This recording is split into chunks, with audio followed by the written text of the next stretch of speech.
Imbes na mapangiti, mapapangiwi ka sa paggawaan ng candy na ito sa Tondo, Maynila. Ang not so sweet kasi na katotohanan, ang affordable candies ay kinakamay lang sa maruming pagawaan at paborito raw na giveaway sa mga children's party. Mapapa-I want candy pa ba ang mga bagets niyan? Isang best-kept secret ang ating ibubulgar. Isang malita pwesto sa eskinitang yan ang itinuturo kapag nagkakanap ng mga candy na pambenta o pang-party. Ang mismong eskinitang ito sa Moriones Street sa Tondo, Manila, minsan ang itinampok sa investigador noong taong 2011 at 2012. Humigit kumulang 12 taon na po ang nakalilipas. Minsan ang nai-report ng investigador ng bayan na si Ginoong Mike Enriquez ang paggawaan ng candy na ito sa Tondo, Manila. Dito, isinawalat ni Ginoong Mike Enriquez kung paano ho gawin ang mga candy.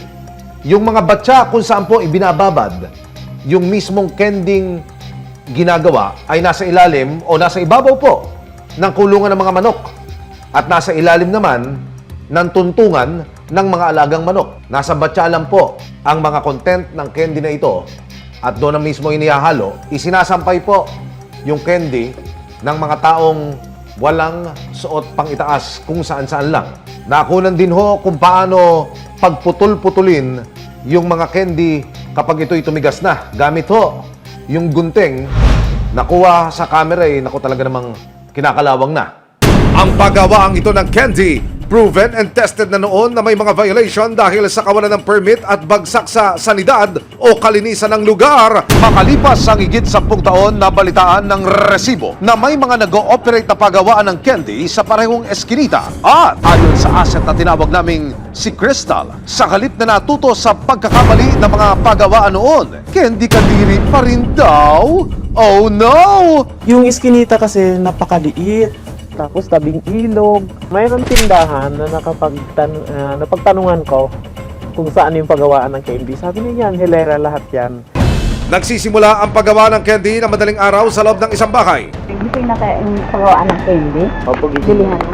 Makikita agad dito ang ilang plastic ng candy na ready na for delivery or for pickup. Isang nagngangalang Nonoy ang kanyang nakausap. Tinanong siya nito kung ilan nga ba ang o-orderin niyang candy. Ang benta sa makukulay na candy, 28 hanggang 35 pesos para sa isang buong pack. Pagbili ko ulit, binigyan nila na ako ng discount. Nakuha ko na ng 28 pesos. Binigay nila sa akin. Habang nasa loob ng pagawaan, tumambad kay Crystal ang hindi sweet, kundi mapait na katotohanan. Ang paggawaang ito ng candy, proven and tested na noon na may mga violation dahil sa kawalan ng permit at bagsak sa sanidad o kalinisan ng lugar. Wala daw ni isa ang nakagwantes habang nilalagay sa mga supot ang bagong lutong candies. Yung mga naabutan ko na pagre-repack, siyempre may init-init pa rin sila pero tapos na yung niluto nila. Wala silang mga gloves, tapos may mga nangangamot pa sa buhok, tapos diretso doon sa candy. Bukod dito, kapansin-pansin din ang tila hindi nawalis ang paligid na pinagpapatungan ng kaldero na ginagamit sa pagluluto ng mga candy. May mga supot ng basura sa tabi, nilalangaw at parang mamasa-masa pa ang sahig. Makikita rin na ang mga candy halos matapakan na ng mga trabahador. Kuya, di ba kinakain po yan? Yung sahig nila, tiles siya, pero siyempre makalat. Tapos yung mga naabutan ko, may mga naglalakad-lakad pa roon ng mga pusa. Sa itsura po nitong mga candy na nasa aking harapan ngayon, tiyak ho, mahuhumaling yung mga chikiting. Ika nga nila, it comes in different sizes and shape. Meron tong puso, meron parang mga pabilog-bilog dito, at meron din yung paikot-ikot lang doon sa straw. Kung packaging ho ang pag-uusapan, nakabuhol ho siya, nakabuhol lang siya ng ganyan. Pag natanggal mo itong parang staple, alisin nyo na ho yung plastic. Ayun na ang candy. Amoy icing sa cake.